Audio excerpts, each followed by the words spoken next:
Es el Cabildo el 16 de septiembre de 1541. O sea, a partir de ese momento, ya a los 4 años prácticamente de su establecimiento, Asunción se convierte en una ciudad, ¿verdad? El tener cabildo significaba tener justicia.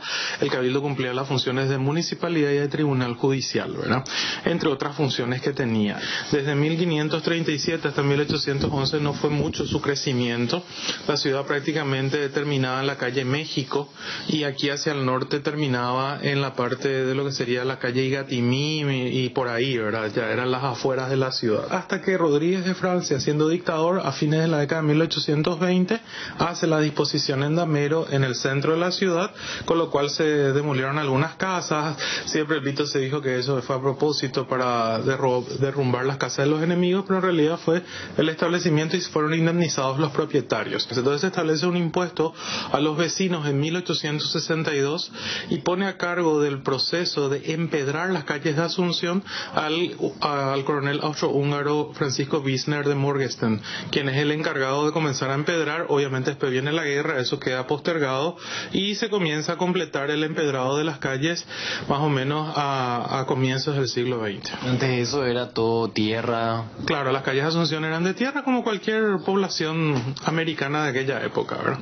¿Los primeros sistemas de transporte cuáles fueron? El primer sistema de transporte público que se establece es un sistema que se llama Tramway de Asunción.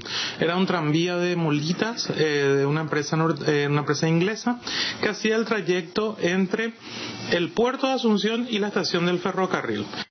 Bueno, y después de esto nos preguntamos, ¿cuándo empieza la era moderna de nuestra capital? Recién desde 1940 en adelante empezaron a construirse los edificios de gran altura. Hay que decir en este sentido que tenemos dos íconos en el sector público, el Hotel Guaraní en la década de los 60 más o menos, y en el sector privado el primer gran emprendimiento fue el edificio del Zodiac, el edificio conocido como 14 de Mayo. ¿Qué pasó?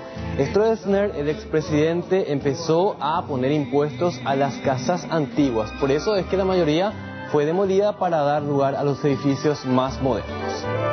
Hay 4 o 5 que se comienzan a construir y después con Stroessner en 1954 Stroessner establece un impuesto edilicio que a las personas que tenían propiedades antiguas se les cargaba con un impuesto mucho mayor, ¿verdad? Y por lo tanto mucha gente comenzó, aparte que hubo un dinamismo comercial, principalmente el fenómeno Itaipú también hizo que muchas construcciones se realicen principalmente de mayor altura, porque hasta ese momento los edificios tenían 5, 6, 7, 8 pisos. Uno de los primeros edificios de bastante envergadura, que fue todo un ícono arquitectónico, fue el Hotel Guaraní, que se inauguró a comienzos de la década del 60. Después, por iniciativa privada, fue el famoso edificio Zodiac, que estaba en 14 de Mayo y Paraguayo Independiente, y después ya fueron creciendo el número de edificios de altura, pero principalmente eso se da entre la década del 60 y la década de los comienzos de los 80.